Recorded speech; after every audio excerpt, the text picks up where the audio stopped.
The air is swirling with abundance. One need only reach out.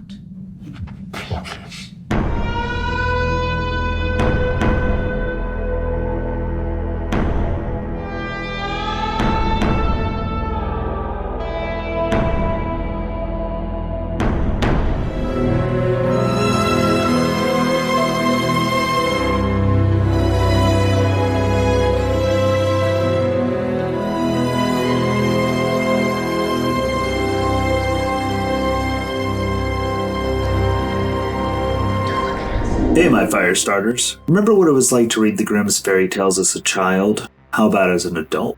Have you revisited them lately? There's definitely a hidden darkness that doesn't quite hit as hard until you've got a few years under your belt. Things like in Cinderella, the glass slipper overflowing with blood after one of the stepsisters cuts off one of her toes to fit it in. Then the next sister cuts off her heel. Or, with Hansel and Gretel, that Hansel was using the skeletal fingers from previous victims to trick the witch into thinking he's not gaining weight. These are not the whimsical adventures Disney sold us, nor are they the clean and simple fairy tales that have been endlessly regurgitated as children's books. The original tales had a point, and they didn't care if they traumatized you in the process. And in that same vein, I'd like to introduce you to Osgood Perkins, Gretel and Hansel. Gretel and Hansel takes a much more mystical approach to the material, inspired heavily by occult imagery. I would definitely call this low fantasy, like The Witcher, where there's magic but it requires blood and guts to pull it off properly, and everything is just covered in this layer of grime. Dreams play an important role in how the story unfolds, often alluding to things Gretel can't prove are true, but just having the implication completely changes her outlook. But before we delve into the meat of this particular tale, I wanted to thank my patrons, Chris Markinson, Stormy OK, Dave Ferguson, Colby Puckett, and Bryce Cleek. Thank you guys so much for keeping me going. This list has grown quite a bit since the last time I posted a video, and more are always welcome. If you like my spin on these type of movies, consider joining my Patreon for as little as $1 an episode. So stay a while, won't you? Who knows, you might even enjoy it. I only hope you're hungry. Oh, my name's Justin D. Hurd, and this is Dubious Consumption.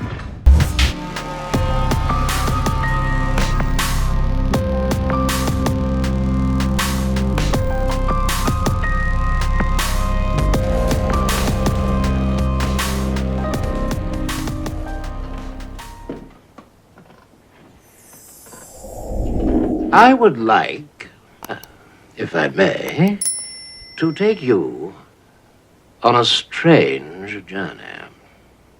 It begins with a beautiful girl in a pretty pink cap. Honestly, she's a bit of a bastard, deal with the darkness and all that jazz. She ended up being a fortune teller, then a scourge on her community. She even killed her own father, broke the neck of her horse with her mind, before being given back to the evil creature that had both saved and transformed her. All this to say, beware of gifts. How very Tales from the Crypt of them.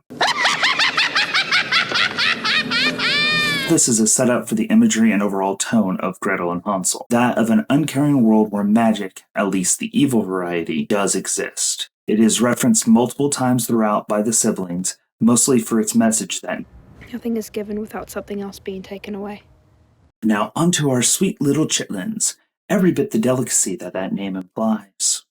Chitlins are pigs, pee-pee, pig's stomach. That is disgusting. You ate pig guts. We start out with Gretel getting dolled up as naturally as she can, to try and take the burden off her family by becoming a maid to the local lord. Unfortunately, she finds out rather quickly that won't be her primary duty. Have you kept your maidenhood? Are you intact? She nopes the fuck out of there and then has to face her mother. It doesn't go well.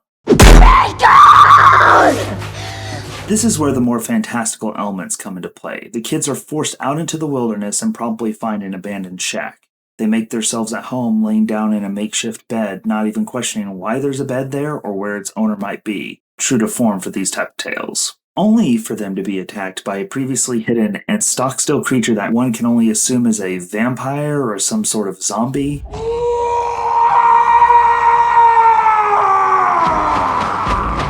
attacks them, screaming all the while, before being promptly executed by a traveling huntsman. That huntsman takes care of them for the night before sending them out to find foresters for their new home. During their travels, they just so happen to get lost and stumble across some mushrooms, who Gretel asks if they're safe and says that it sounds like they want her to eat them. I bet you can see where this is going. They're gonna trip balls.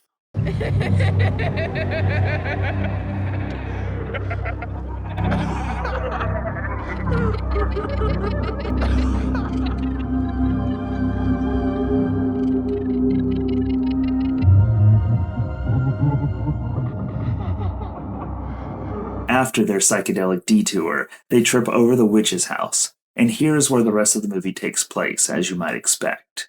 Rather than breaking down the minutiae of their interactions, here are the broad strokes. Played by the exquisite Alice Krieg, the witch comes off as unassuming, despite how off-putting she can be. While Gretel is initially suspicious, Hansel is more than happy to make this place his home. But why do you always see a problem? Something behind or under. Something hidden. Because the big bad world is what it is. We're safe now from the world. Isn't that what you want? However, he is quickly overcome by the witch, with a constantly repeating refrain playing in his head as he sharpens the endless supply of saws. The thought in your head is go look in the shed.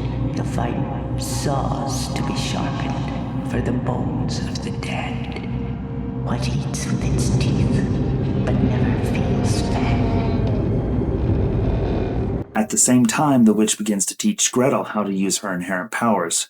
If only she'd sacrifice what is most dear to her. Once Gretel starts to get a taste of the witch's magic, she stops being as practical. At one point, even her brother becomes the voice of reason, trying to remind Gretel that You always say there aren't any gifts in this world. That nothing is given without something taken away. So tell me this. What is she taking? but it's her dreams that break the illusion. My mother, she killed me.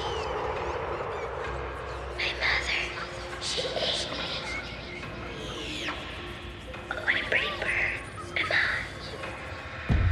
What a pretty bird am I? They feature a lot of the weirder atmospheric sequences, from the replicating witches in the forest to Gretel seeing a vision of where their food actually comes from. You could argue that the horror in a lot of these scenes are cheap, loud noise jump scares. However, I think it adds more to the oppressive atmosphere. The film's peak moment of horror comes from the first basement dream, with a rising chorus of dead children warning her away. Don't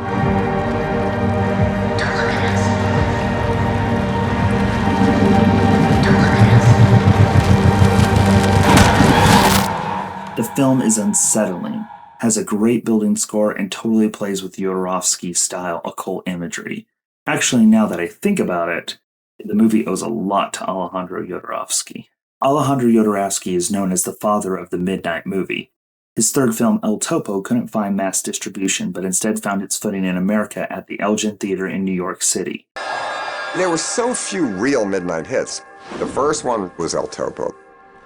The whole midnight phenomena actually started in the fall of 1970 with Alejandro Jodorowsky's El Topo, where it would play as a midnight movie over the course of several months and caught the attention of John Lennon.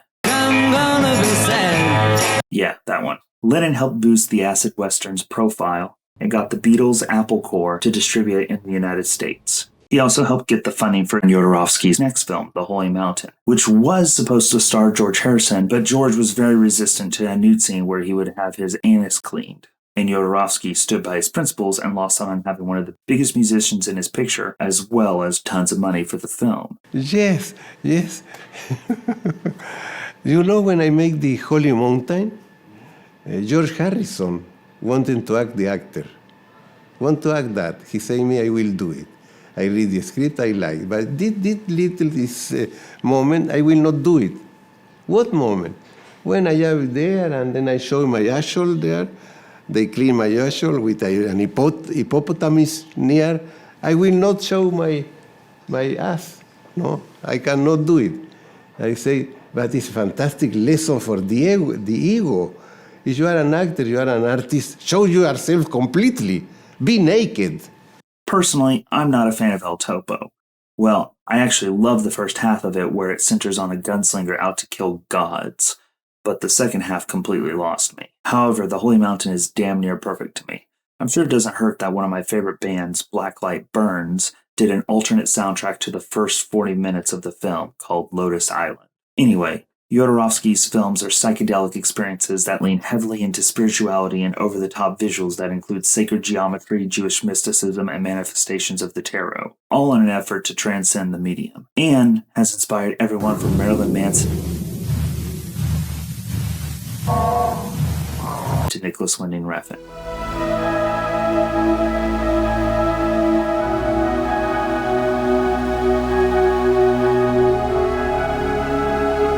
He regularly employed psychedelics while creating his movies, including using them on his actors. There's even an amazing documentary called Jodorowsky's Dune, where it's revealed he was key in bringing together most of the talent that went on to create Alien in the aftermath of his failed Dune adaptation. You can even see his influence in Ridley Scott's recent Alien reimaginings.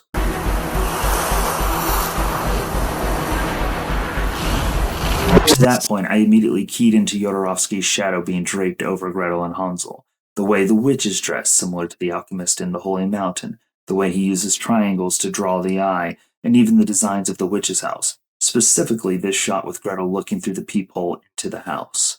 Like Nicholas Winding Refn, Perkins' use of color and dream logic feel like something directly from Jodorowsky's catalog. While I wouldn't say that Alejandro managed to build that creepy feeling to the same level, Gretel and Hansel still fits the mold.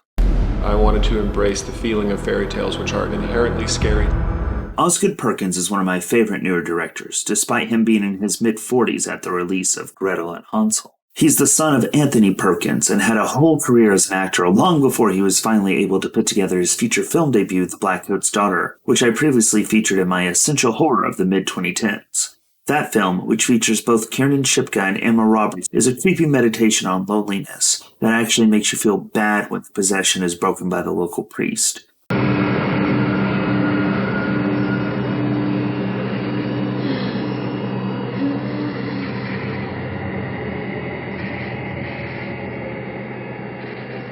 Don't go.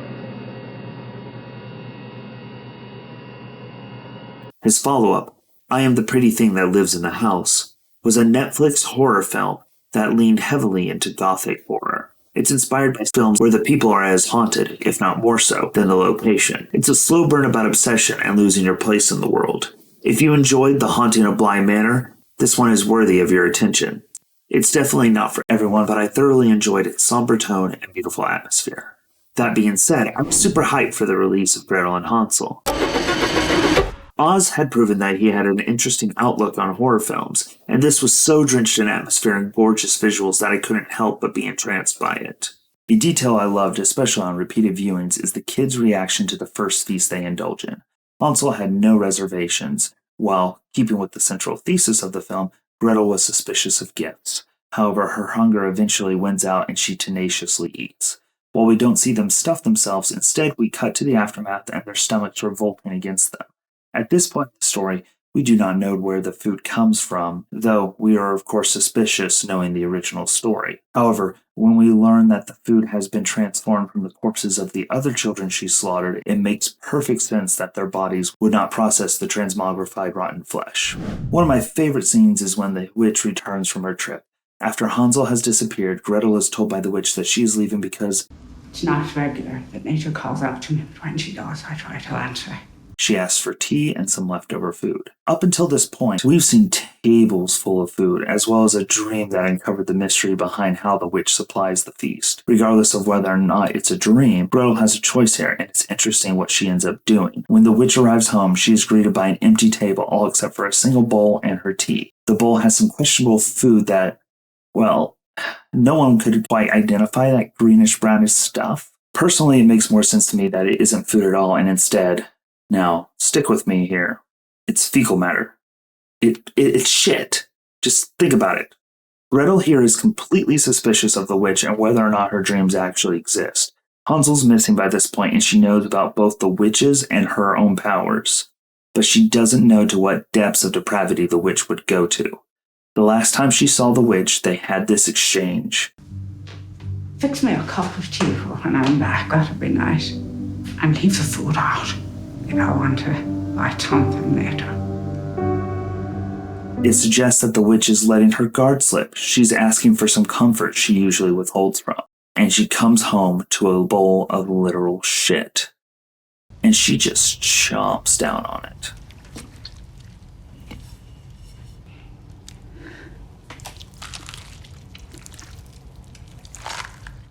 And then we get the iconic blonde ponytail pulling that made up so much of the movie's marketing.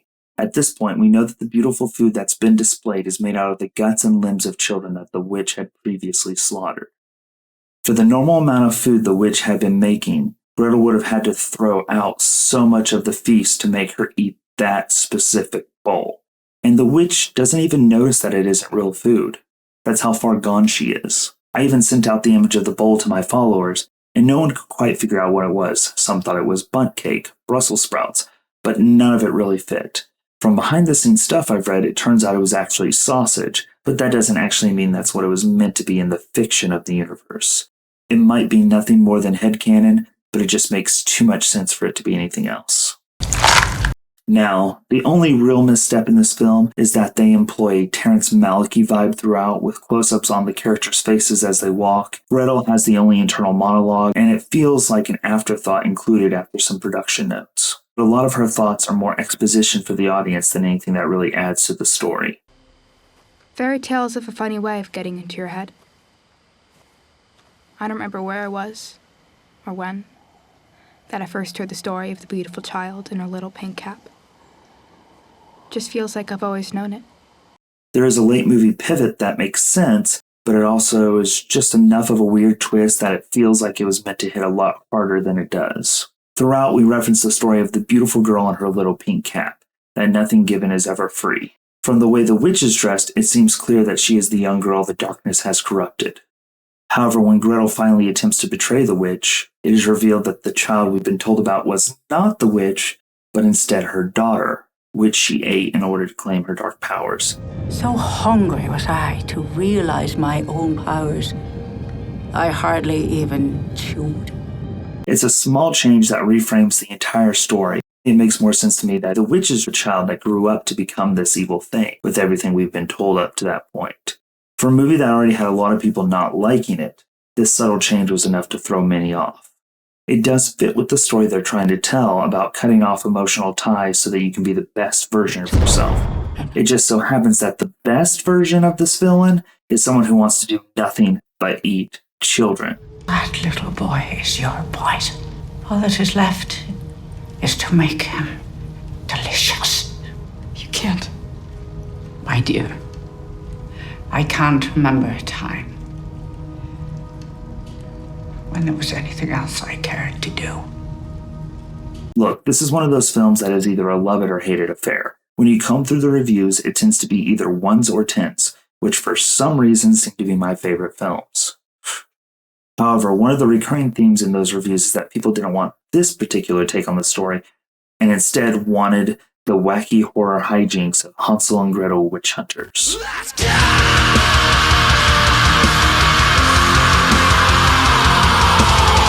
So you might ask yourself, why are people latching on to the escapist fantasy of witch hunters as opposed to the old school horror of Grimm's fairy tales? I mean, it just comes down to taste. While I'm a fan of Gemma Arterton, that was not enough to get me into witch hunters. The film is honestly just not for me. I'm not here to disparage the film, I just don't enjoy films that are loud. Hansel and Gretel Witch Hunters is a combination of a lot of interesting ideas that help fill out the action horror film with a nice addition of comedy to the proceedings. But it is also gross, just to be gross.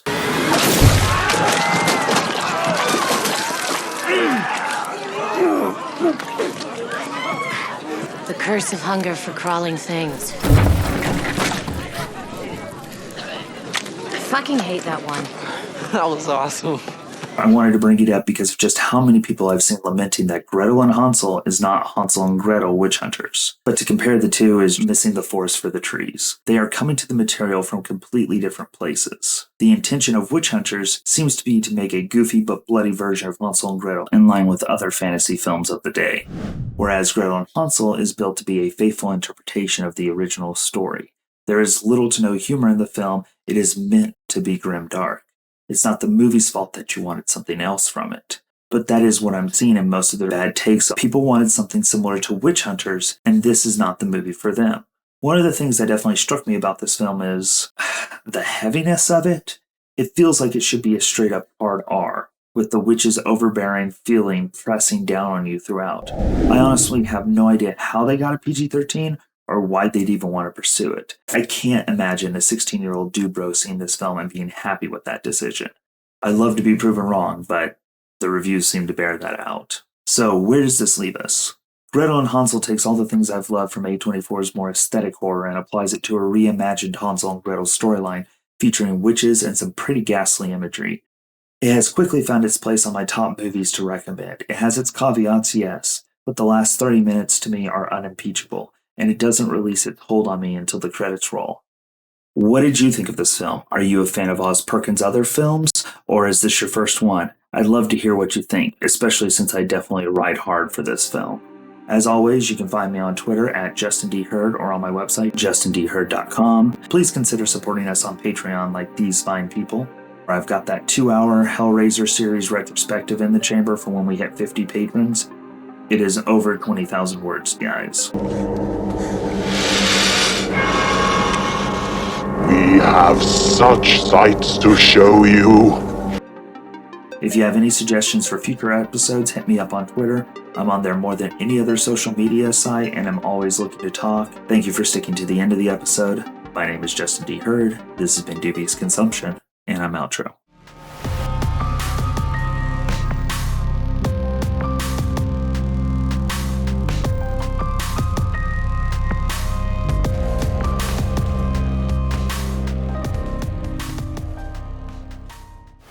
Oh yeah, and this, and this, and this, and this, and this, and this is Dubious Consumption.